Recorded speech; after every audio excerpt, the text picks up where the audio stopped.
Hold on to your flat brim hats and energy drinks, people, because on this week's episode of Ignition, we have the all-new 2015 Subaru WRX. What's new? The engine. Gone, but not forgotten, is the 2.5-liter Boxer 4, replaced with a turbocharged version of the 2-liter flat 4 found in the BRZ.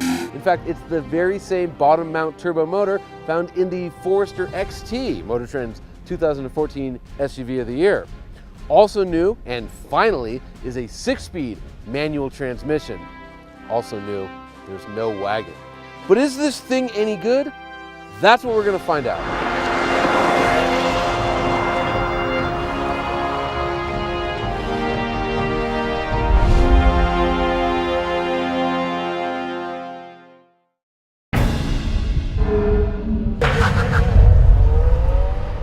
And here are the performance numbers. Disappointingly, the new WRX is slower than the car it replaces.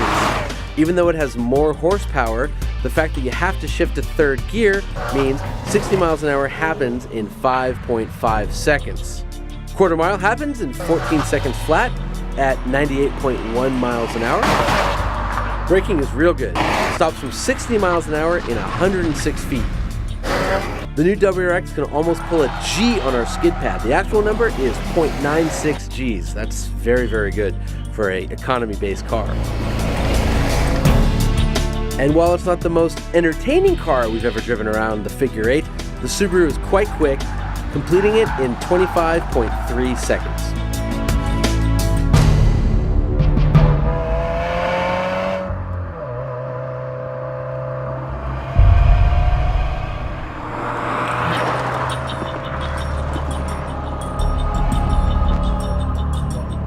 Driving the new 2015 WRX, and I have a ton to say about this car, probably more than most other cars, because the last two cars I've purchased have been Subaru WRXs. One difference, they're both wagons, and this one isn't, so I gotta get this out of the way. Subaru is saying they cannot afford to do both a sedan and a wagon. They can't. Now, to me, if it were 7 or 8 years ago and Subaru was still selling fewer cars than Mazda, somewhere in the low 200,000s, okay, I might buy that excuse. However, Subaru just had their best sales year ever in the US. They sell more cars in America than Volkswagen does. They are a major player in terms of passenger cars in the US, or major enough that they could do a wagon and a sedan version. And it's particularly crazy to me because, from what I understand it, 50% of WRX sales are wagons. So they've already alienated half their customer base. Now, a friend of mine at Subaru said, he gave me the standard party line and then said, well, look, listen, there was that thing at the Tokyo show, the horribly named Lavorg concept, which, little footnote, I bet when the Impreza was originally coming to the US, the name they wanted was the Vegeta.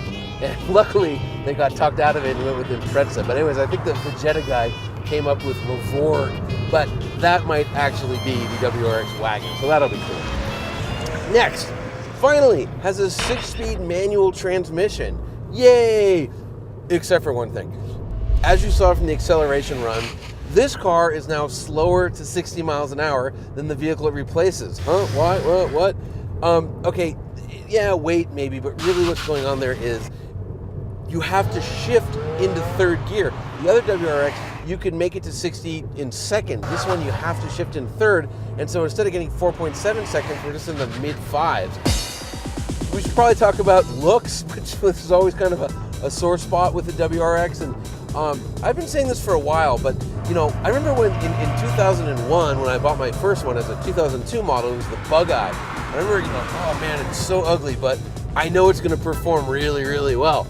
And then the next one came out, and it was uglier. And then the 2006 refresh, uglier still. And then 2008 looked worse. And then somehow, for 2015, man, this thing just looks bad. That's it. When the 2018 or whatever comes out, I'll probably be saying how good this one looks. But as Subaru often says, we don't have designers, and we pass the savings on to our customers. Stereotypically speaking, Subaru has something of an image problem. Mention the brand to most people and they start saying things like Melissa Etheridge and sandals and granola and hippies. So while they may not sell that many of them compared to their more mainstream products, vehicles like the BRZ and the WRX are key in helping Subaru shed that image. And believe you me, this car is an image shedder.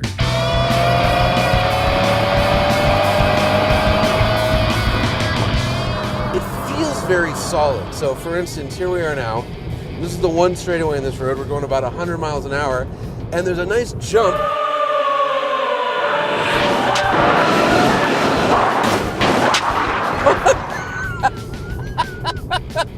And we just caught like 2 feet of air. Oh man, this thing is such a blast. No problem. Car loves it. Hey, it's a rally car. It loves jumping.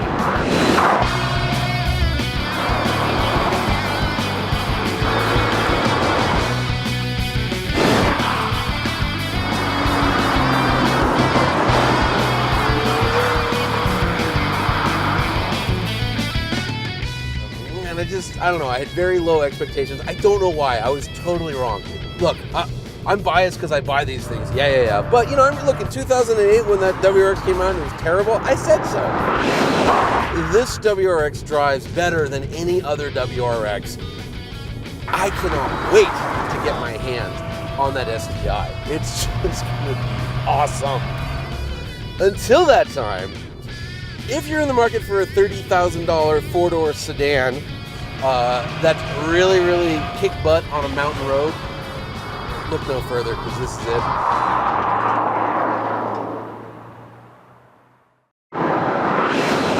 Hold on to your was it build hats? Flat brim, right? Flat brim. Right. Hold on to your flat brim hats and energy. Jesus, I'm turning into Carlos. All right. Ignition. Wrap it up. When you love this country the way I do, the women just come to you. Sealed yourself into the credits.